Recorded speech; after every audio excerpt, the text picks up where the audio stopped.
Kopi Ranggayan Jomoyu Natanan Doa Numa saya Hikmah Juni.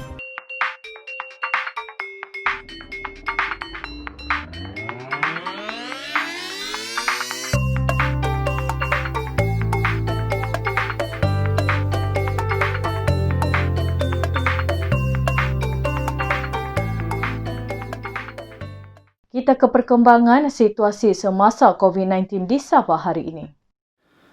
Kes positif baru COVID-19 di Sabah menurun sedikit dengan 196 kes dilaporkan hari ini berbanding 199 kes semalam, menjadikan jumlah kumulatif kini 34,478 kes.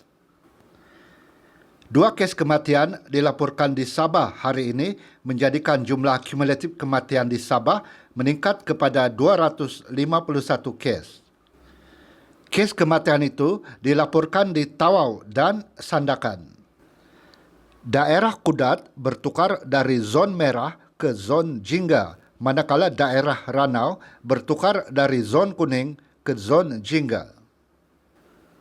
Menteri Kerajaan Tempatan dan Perumahan Datuk Seri Masidi Manjun berkata, Sabah mencatatkan satu kluster baru hari ini iaitu kluster estet maju di Kota Kinabalu yang merekodkan 28 kes positif setakat ini. Kluster ini dikesan melalui saringan kontak rapat dan saringan pekerjaan di sebuah kilang pemprosesan makanan haiwan. Katanya, 266 pesakit di Sabah telah sembuh hari ini, manakala 1,925 pesakit sedang menjalani rawatan. Setakat ini, 300,327 bakul makanan telah diagihkan. Sabah akan bekerjasama dengan China dalam pemulihan semula ekonomi dan sektor pertanian di negeri ini.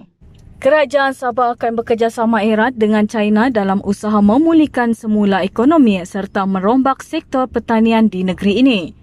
Timbalan Ketua Menteri Datuk Seri Dr. Jeffrey Kitingan berkata, Sabah perlu membangunkan semula ekonomi negeri ini selepas terjejas teruk akibat pandemik COVID-19. Beliau berkata memandangkan China berada jauh di hadapan dari segi penggunaan teknologi, Sabah harus memanfaatkan hubungan erat Sabah-China dalam usaha membangunkan sektor pertanian di negeri ini. Menurut Jeffrey, sebagai sebuah negeri pertanian, Sabah harus mencari kaedah terbaik bagi meningkatkan industri pertanian ke tahap yang lebih tinggi melalui penggunaan teknologi 5G. Jeffrey berkata demikian ketika menerima sumbangan bagi pihak kerajaan negeri daripada Konsul Jeneral Republik China di Kota Kinabalu, Liang Kaidi semalam. Menurutnya, sebagai timbalan Ketua Menteri, beliau berharap China akan membantu Sabah dalam mencapai cita-cita dan meningkatkan taraf hidup rakyat di negeri ini. Jeffrey yang juga Menteri Pertanian dan Industri Makanan berkata adalah diharapkan Sabah dan China akan terus bekerjasama dengan lebih erat pada masa akan datang. Ini termasuk dalam perkongsian pengetahuan dan pengalaman untuk menangani pandemik COVID-19 secara efisien. Sementara itu, Liang Kaidi berkata kesejahteraan rakyat Sabah sentiasa mendapat perhatian Konsulat Jeneral. Pillars of Sabah berpotensi dijadikan produk pelancongan di negeri ini. Menteri Pelancongan, Kebudayaan dan Alam Sekitar, Datuk Jeffrey Arifin berkata, karya seni di Pillars of Sabah di Kota Kinabalu mampu menjadi tarikan kepada pelancong yang berkunjung ke pusat bandaraya ini. Melalui Pillars of Sabah, anak-anak seni tempatan dapat menzahirkan karya mereka dalam bentuk lukisan. Jeffrey berkata demikian ketika ditemui selepas Majlis Pelancaran Pillars of Sabah 3.0 siang tadi. Jeffrey berkata Pillars of Sabah ini membuka ruang kepada anak muda mengetengahkan bakat seni mereka untuk diperlihatkan kepada orang ramai. Menurutnya, dalam membantu mengangkat bakat seni tempatan, Balai Seni Sabah sentiasa mengadakan program untuk memberi ruang kepada karyawan seni mempamerkan hasil-hasil seni mereka. Katanya, karya-karya ini berpotensi untuk diangkat ke peringkat kebangsaan dan juga antarabangsa.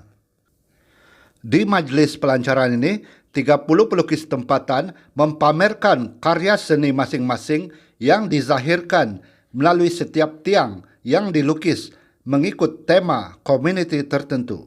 Sementara itu, Jeffrey berkata Kementerian Pelancongan, Kebudayaan dan Alam Sekitar akan merangka pelan pemulihan jangka pendek dan panjang bagi memacu kembali pembangunan sektor pelancongan di Sabah yang terjejas teruk akibat pandemik COVID-19.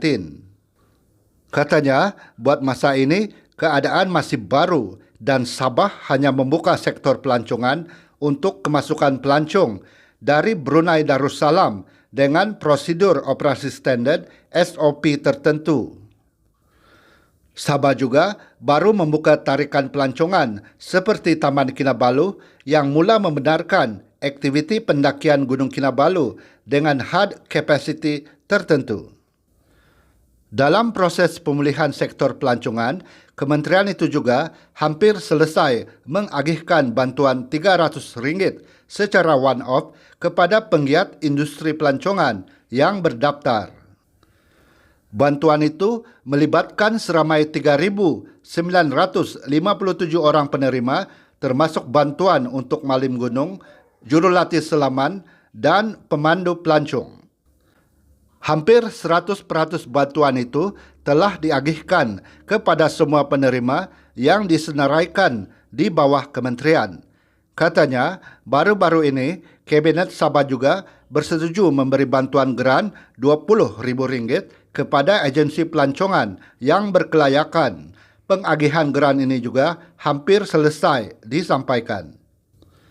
Mengenai Belanjawan Negeri 2021, Jeffrey berkata peruntukan untuk kementeriannya akan disusun atur bagi memastikan kerangka yang lebih komprehensif dapat disediakan untuk membolehkan sektor pelancongan kembali aktif.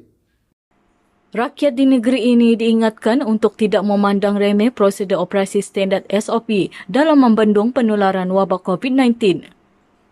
Menteri Pembangunan Luar Bandar Datuk Jahid Jahim berkata rakyat harus mengambil iktibar keadaan yang berlaku hingga menyebabkan kes di Sabah meningkat mendadak.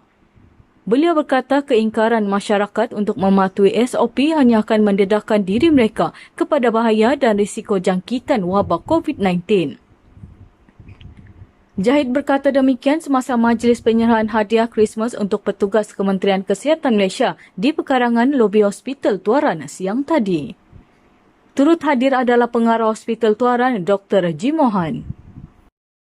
Sepasang suami isteri warga emas ditahan kerana mengedar dada di Sempurna. 7 individu termasuk sepasang suami isteri warga emas berusia 80 dan 70 tahun ditahan dalam 2 serbuan berasingan kerana disyaki terbabit dengan kegiatan pengedaran dada sekitar daerah Sempurna pada Khamis.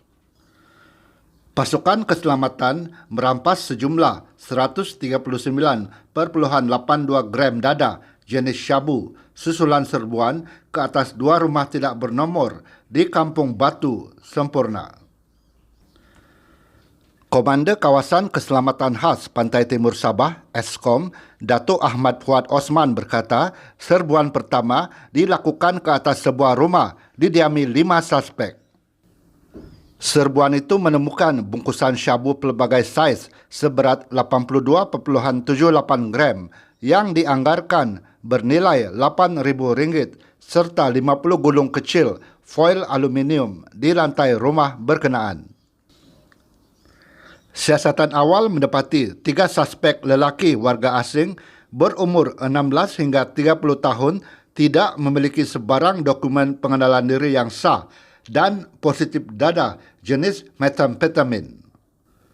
Selain itu, anggota keselamatan turut merampas 2 unit telefon bimbit selain wang tunai berjumlah RM3,806 disyaki hasil penjualan syabu. Ahmad Fuad berkata, pasangan suami isteri warga emas itu pula ditahan di rumah bersebelahan serbuan pertama. Pasukan keselamatan menemui beg tangan yang mengandungi sejumlah paket lut sinar berisi hablur jernih disyaki syabu seberat 57.04 gram. Selain syabu yang dianggarkan bernilai RM5,000 itu, Turut ditemukan 20 gulung foil aluminium, 1 unit penimbang digital dan wang tunai berjumlah RM3.019 dan 300 peso atau RM25.21. Katanya, semua suspek ditahan dan dibawa ke Ibu Pejabat Polis Daerah Sempurna untuk siasatan lanjut mengikut Seksyen 39B Akta Dadah Berbahaya 1952. Palat-palat kopi nama toko Kagu.